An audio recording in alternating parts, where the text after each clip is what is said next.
Hello friends, welcome to my channel Kahaniyan Ajab गजब। Friends, ले आए हूँ फिर से आपके लिए एक और नई कहानी, और कहानी का नाम है आउट ऑफ द डार्क। ये एक शॉर्ट स्टोरी है। इसे अगेन लिखा गया है मिस्टर रस्किन बॉन्ड के द्वारा।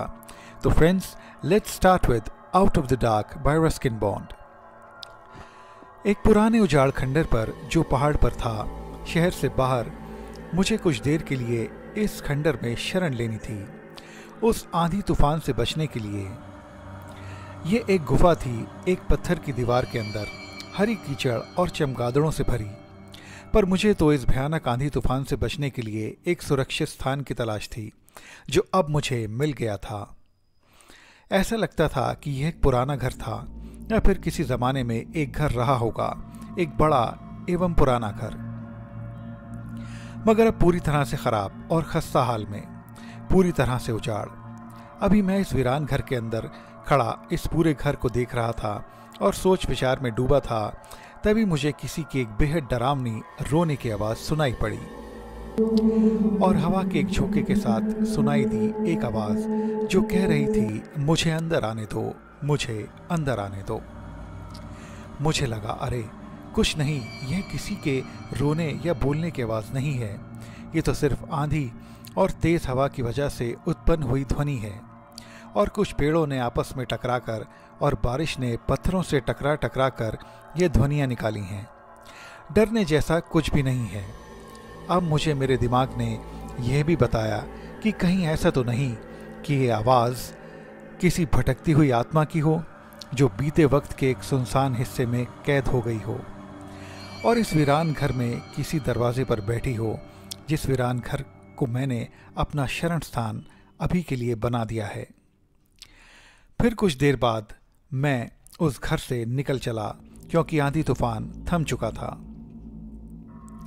अब घर पर उस रात जब मैं पूरी तरह से तैयार था अपने बिस्तर पर जाने के लिए, मैं लेटकर कुछ पढ़ना चाहता था। वह एक गर्म रात थी, बिल्कुल शांत और पूरी तरह से सन्नाटे में डूबी हुई, क्योंकि आंधी तूफान थम चुका था।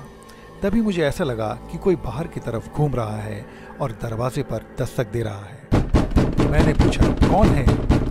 तभी वो दरवाजे पर होती हुई दस्तक अचानक रुक गई, और फिर से एक विनती भरी मध्यम आवाज़ आने लगी, बेटा मुझे अंदर आने दो, मुझे अंदर आने दो।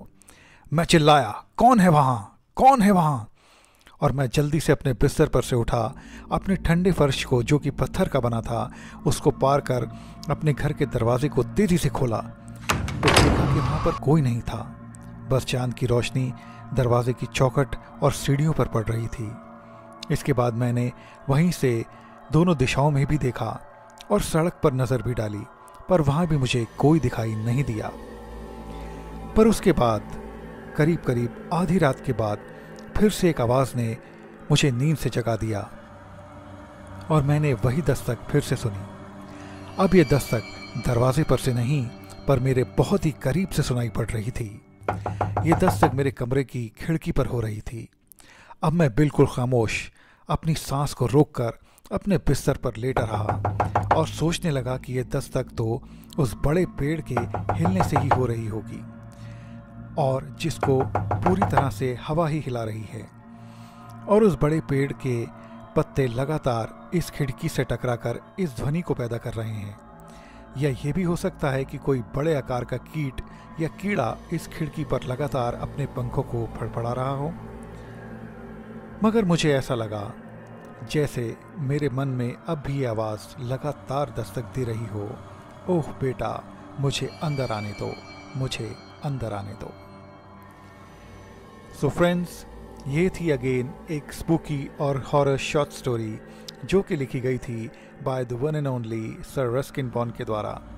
तो फ्रेंड्स, कैसी लगी आपको मेरी यह शॉर्ट स्टोरी, कमेंट करके ज़रूर बताएं। तो मिलते हैं फ्रेंड्स आपसे मेरे नेक्स्ट वीडियो में, तब तक के लिए बाय बाय।